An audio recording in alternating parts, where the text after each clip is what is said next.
اور دوسرا، جیسا کہ آپ لوگوں کو معلوم ہے کہ آج ہمارا جو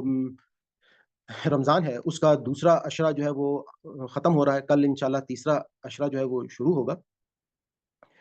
آپ لوگوں سے اس حوالے سے میں کچھ گزارشات پیش کرنا چاہوں گا، اور آپ لوگوں کے ساتھ میں کچھ 5-7 منٹ جو ہے میں بات کرنا چاہوں گا، کیونکہ یقیناً آپ لوگ جو ہیں اس رمضان میں نے آپ نے اگر ایک ویڈیو میں نے بنائی تھی رمضان مبارک نیکیوں کا موسم بہار، آپ نے وہ ویڈیو اگر دیکھی ہے اور اگر نہیں بھی دیکھی ہے تو میں آپ کو کہوں گا کہ آپ کل کے عشرہ شروع ہونے سے پہلے آپ اس ویڈیو کو دوبارہ ضرور دیکھ لیں، کیونکہ اس کے اندر تمام روایات کو کمپائل کر کے جو ہے وہ ایک جگہ پر لانے کی کوشش کی گئی ہے، اور اس میں جو ہے آپ کو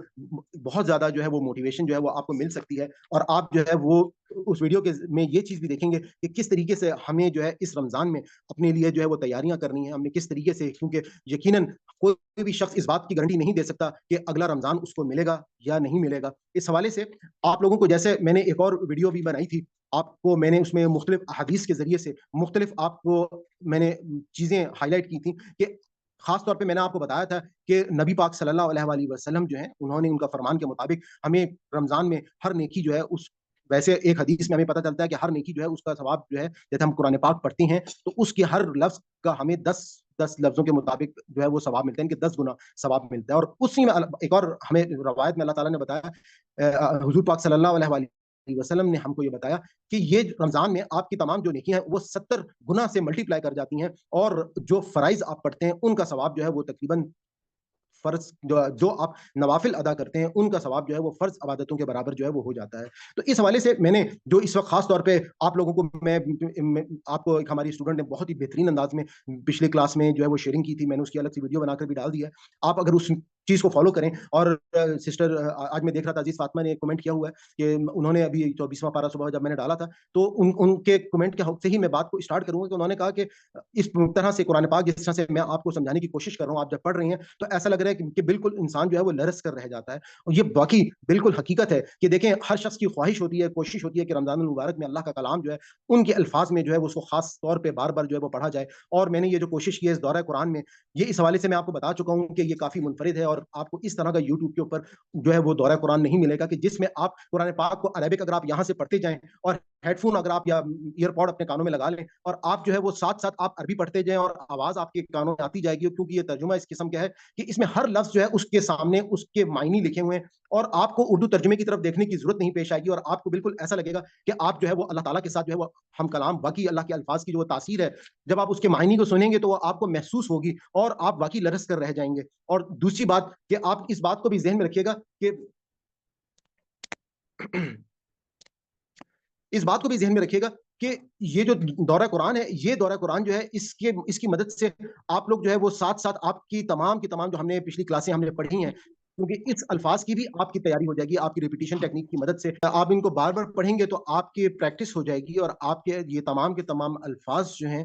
ان کی ریپیٹیشن کی مدد سے آپ کی جو ہے وہ ایک ایسی دہرائی ہو جائے گی کہ وہ تمام الفاظ کے معنی بھی جو ہے وہ آپ کو یاد ہو جائیں گے. دوسرا میں آپ کو یہ بھی کہوں گا کہ ہمارا یہ جو آخری عشرہ ہے اس کے حوالے سے ضرور یہ بات ذہن میں رکھیے گا کہ حضور پاک صلی اللہ علیہ وآلہ وسلم کی میں آپ کے ساتھ ایک روایت شیئر کرتا ہوں کہ ایک دفعہ حضرت جبرائیل علیہ السلام ایک دفعہ حضور پاک صلی اللہ علیہ وآلہ وسلم کے پاس آئے، اور انہوں نے یہ کہا کہ حضور پاک کو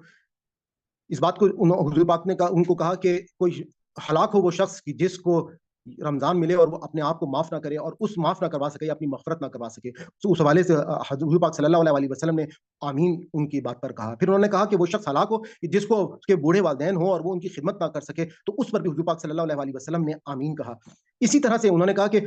ہلاک ہو وہ شخص جس کے سامنے حضور پاک صلی اللہ علیہ وسلم کا نام لیا جائے اور وہ ان کے اوپر درود پاک نہ پڑھے. تو اب آپ یہ دیکھیے گا کہ ہمارے پاس جو آخری عشرہ ہے، حدیث سے ہمیں پتہ چلتا ہے کہ پہلا عشرہ جو تھا وہ رحمت تھا، دوسرا عشرہ مغفرت تھا، اور تیسرا عشرہ جو ہے وہ جہنم سے نجات کا عشرہ ہے. آپ لوگ یقیناً اس وقت آپ کے پاس وہ موقع موجود ہے کہ آپ اپنے آپ کو جہنم سے نجات دلوا سکتے ہیں. ابھی بھی وہ ساتھ اور وہ گھڑیاں جو ہیں وہ موجود ہیں. حضرت عائشہ رضی اللہ عنہا سے روایت مروی ہے کہ وہ کہتی ہیں کہ حضور پاک صلی اللہ علیہ وسلم جو تھے رمضان کے آخری عشرے میں پہلے سے زیادہ محنت کرتے تھے اور وہ اعتکاف فرماتے تھے، اور اسی طرح سے وہ دنیا سے وہ چلے گئے، اور اس کے بعد ان کی جو ازواج تھیں وہ اعتکاف کرتی تھیں. ان کے اعتکاف میں کیا ہوتا ہے کہ ہم لوگ جو ہیں وہ اللہ تعالیٰ تمام زندگی کی بہت ساری چیزیں جو رمضان میں اللہ تعالیٰ جیسے کچھ چیزیں آپ کے اوپر جائز چیزیں بھی آپ کے اوپر ممنوع قرار دے دیتے ہیں، اور جو چیزیں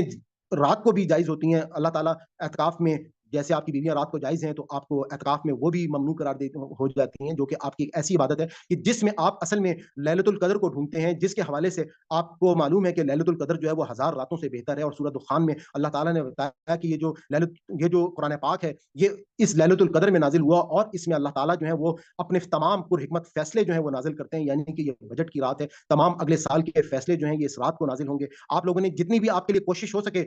ان راتوں کی گھڑیوں میں کوشش کریں کہ زیادہ سے زیادہ آپ درود پاک پڑھیں، کوشش کریں کہ آپ قرآن پاک پڑھیں، اور خاص طور پہ جو یہ دورہ قرآن ہے، آپ میں سے آخری 10 پارے جو میں آپ کو جس انداز میں بتا رہا ہوں ان کو ضرور اس انداز میں پڑھیے، تاکہ آپ، کیونکہ آخری 10 پاروں میں اللہ تعالیٰ کے جس طرح سے اللہ تعالیٰ کی خاص طور پہ زیادہ تر مکی آیات ہیں اور جھنجھوڑنے والی آیات ہیں، اللہ تعالیٰ کی ان آیات کو جب آپ یہاں سے دورہ قرآن سے آپ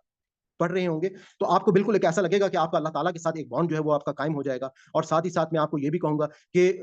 جو میں نے آپ کو پچھلی ایک دو کلاسوں میں نے آپ کو بتایا تھا کہ جب آپ یہ قرآن پاک سیکھتے ہیں تو فرشتے جو ہیں وہ آپ کے لیے پر بچھا دیتے ہیں، اور تمام جو مخلوقات ہیں وہ اور فرشتے جو ہیں وہ آپ کے لیے دعا کرتے ہیں کہ آپ سے اللہ تعالیٰ مغفرت کریں، اور اللہ تعالیٰ جو ہے وہ، ہم نے قرآن پاک میں دیکھ لیا کہ جب کوئی شخص جو ہے وہ معافی مانگتا ہے تو وہ اپنے لیے لازم کر لیتے ہیں اس مغفرت کو اللہ تعالیٰ، اور اتنے خوش ہوتے ہیں کہ جیسے میں نے آپ کو وہ اونٹ کی مثال دی تھی کہ حدیث میں آتا ہے کہ وہ شخص جس کو کا اونٹ ریگستان میں گم ہو جائے اور وہ مل جائے تو، اور وہ خوشی سے وہ یہ بول پڑے کہ میں تیرا رب اور تو میرا بندہ، یعنی کہ وہ خوشی سے اس بات کو بھی یعنی کہ الٹ دے کہ اللہ تعالیٰ رب ہے اور ہم اس کے بندے ہیں، لیکن اللہ تعالیٰ جو ہے جس طرح سے وہ شخص ریگستان میں اپنے اونٹ کو پانے پہ خوش ہوتا ہے، اسی طریقے سے وہ شخص جو ہے اللہ تعالیٰ جو ہے وہ اس کو معاف کرتے ہیں اور وہ خوش ہوتے ہیں کہ یہ میرا بندہ جو ہے واپس پلٹ گیا ہے۔ تو آپ لوگوں سے کہوں گا کہ قرآن پاک میں اللہ تعالیٰ نے ہم کو کہا کہ حضور کہ اپنے اہل و عیال کی فکر کرو، اور اپنے اہل و عیال کو اس آگ سے بچاؤ کہ جس کا ایندھن